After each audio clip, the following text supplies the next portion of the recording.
Hi guys, so I bought this 1978 W123 Mercedes 280 CE Coupe. So this one was the top of the range back in the day. It has a 6-cylinder double overhead camshaft engine, produces around I believe 184 horsepower. It was quite fast back in the day. So I was looking at the market for quite some time now.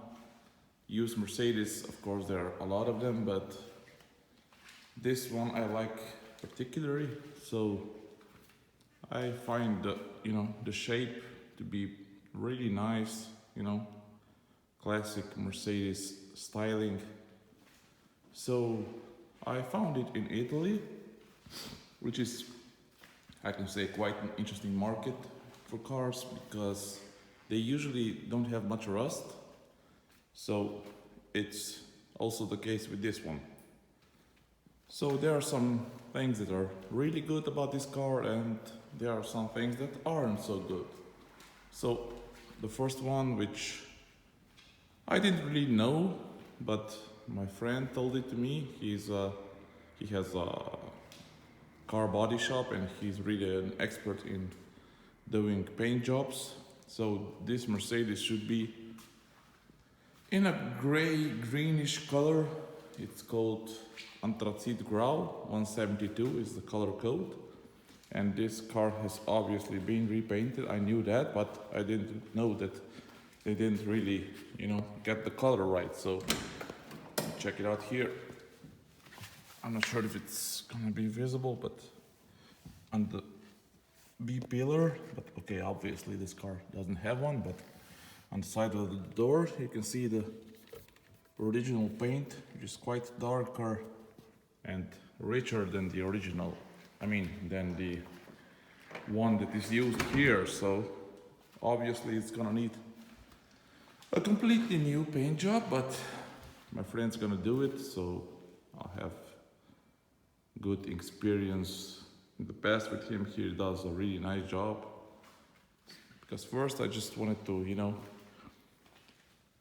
get to some critical points like the bubbling here and also some other spots on the car that can be visible with the naked eye. But after he told me that about the paint, it was quite obvious to, redo the complete car.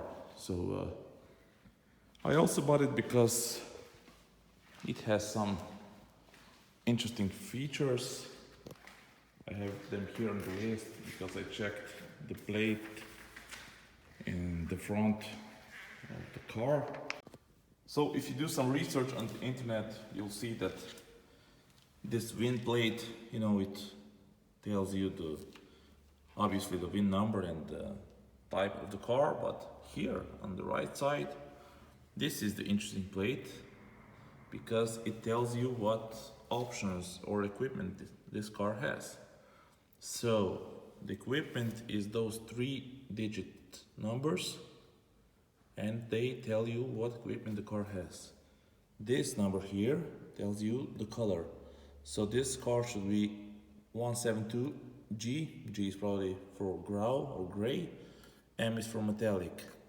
So this was 172G metallic paint, which was also an option back then because I have it here. It was 1000 Deutschmark. So if you wanted to have a metallic color, you had to pay 1000 Deutschmark, which was a lot of money back in the day.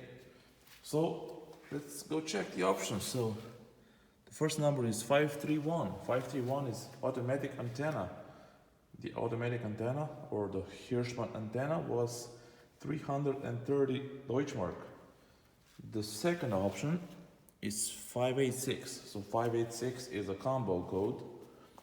It stands for air conditioning, which was 2856 Deutschmark, and electric windshields, all 4 of them actually, which were over 1100 mark. So quite some money, So let's go to the next one. Next one is 592. 592 is actually those tinted glasses. So it has, you see that a little greenish effect. I find them really nice.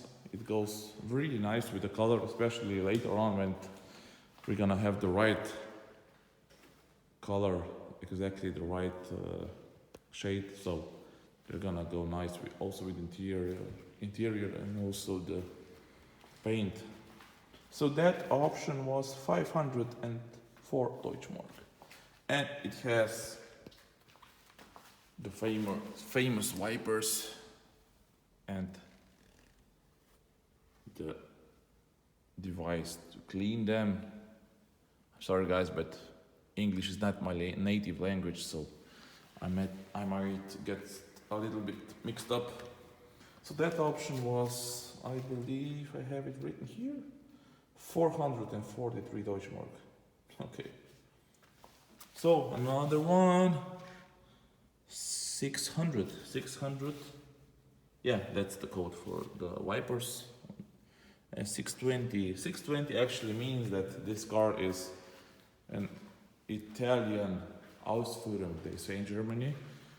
So Italian option, but I don't really see much difference with the German options. Of course, the US option would be quite different, especially regarding the bumpers and the lights and so on. So this one is actually, you know, EU spec, so nothing really special about the Italian option. Not, at least as far as I can see. If any of you guys see any differences with the German cars, please let me know, because I would really like to know that. So we can go to the list of options. Okay. 466 was the central locking system, 308 Deutschmark. Yeah, the central locking, it's also not working. So that will also need to be addressed. Hopefully it's not gonna be too big of an issue. So, and the last option would be 511. 511 is Radio Becker Mexico cassette, which was, believe it or not, 1,590 Deutschmark. A lot of money back in the day. And they also don't come cheap now, because I've been searching the internet and yeah, maybe I'll be able to get it for 250 euro, hopefully, but usually they are around 300, 350, 400 euro, so we'll see what we can do about it. But definitely I want to have the old style radio, because I don't really like the new radios. They don't fit well with the interior, so I'm not really, you know, leave the new one inside, which is not working anyway. So other than that, it has, you know, some things that are, let's say, part of the model range, because the coupes, they had better equipment than the sedans. This one has the famous Baroque 14-inch rims. It also has a spare rim, which is also Baroque style, and it has an original tire. I saw it's a tire from 1979, so it's gonna stay inside just for fun, you know, to keep a piece of history of the car. Other than that, the tires are completely new. At least that's what the seller told me. And they are probably some Chinese brand, but it doesn't really matter, because this is a vintage car. It's not really gonna be used for track days, you know, so I still believe that it's better to have a new tire that is not some brand tire than 30 years old Michelins. So we're inside. I really like the interior of vintage Mercedes, especially the dashboard, the wood trim, especially in this car, is really nice. Of course, the new radio is going out, and I have to source a proper Becker Mexico cassette radio, which was part of the original equipment of this car, and of course some electricity will have to be sorted out. So the previous owner told me that he bought these units new, which I believe they are new because they have some stickers which appear to be new. Yeah, probably. But for some reason he didn't really do much with the wiring, so that will have to be sorted out. So this is also one interesting thing. Listen. Okay, so maybe this was like a safety feature to, you know, like an alarm system. So this is also need to be redone and checked out, you know. So other than that, you know, the interior is pretty nice. You can see the back seats. Quite cool, right? The panels look okay. So the plan for the interior would be, you know, just to sort everything out regarding the carpets, because they are worn and cracked, so they don't really do a favor to the car inside. And also I was thinking about maybe, you know, redo the top lining. You can see that it has some holes inside, so that would be really good to do. And because maybe I believe that it, you know, fell down a little bit because it's should be higher. See, because the first time I sat in the car my head was touching the top, and I don't believe this is quite normal, so that's gonna have to be sorted out. Other than that, you know, the inside pretty nice, I like it. So on the tachometer we have 149,000. Could be original, I'm not sure.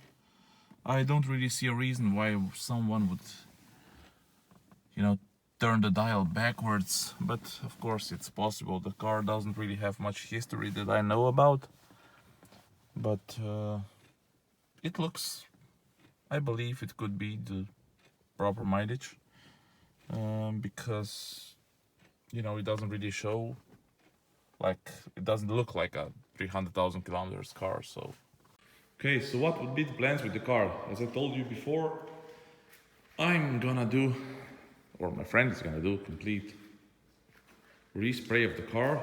So this now is the second color, the original, and this is the second layer. So we're gonna just take that off, just not gonna do just another third respray, but we're gonna remove this color and sand it out, and then we're going to address some of the raw spots. It's not really critical, but you know, it has to be done. But other than that, you know, the undercarriage is really nice. You can see these lifting points are quite critical in the car usually, but here it's not an issue. You know, the car is really sound. So okay, so one of the things is gonna be a respray, and some of the trim pieces are gonna have to be replaced, like this one, which has a really nice dent. This is gonna have to be replaced. Some of the trim is gonna stay, like this piece is quite nice, just a little bit of polish. But the main thing is also gonna be the gaskets, you know, the rubber, which you can see that probably original, so over 40 years old, and this is gonna have to be replaced because it's really not doing a favor to the car. And yeah, just gonna replace it. Also here, you know, the trim, this one, okay, this one is acceptable, nice.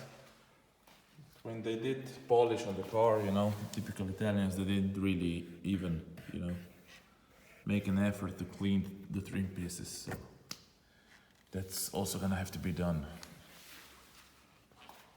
So yeah, I believe that once I sort this out, you know, the gaskets and the trim pieces and a new respray, good cleaning, and I believe that's gonna be it, you know, because the car is gonna be used not as a daily driver, but I plan to drive it. I don't really know what my plans are in the future with this car.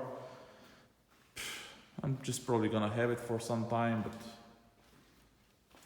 I like it really much as each day passes, so maybe I'm gonna keep it, I'll see. So in the next video we're gonna go through each of the problems, you know, which are in this car. First of them, or one of the first, is gonna be addressing the windows. So the back windows which don't go down all the way. We're gonna have to pop open the paneling and get to the inside and see what's going on, and because I believe that the sheet metal or the sheet metal frame for the windshield is bent, which is quite common in these cars. I saw a few videos on YouTube, so we're gonna sort that out. So let's say that it's gonna be a series of not really how-to videos, because I'm also learning, but you know, if anyone will find those videos helpful, I will be happy with that.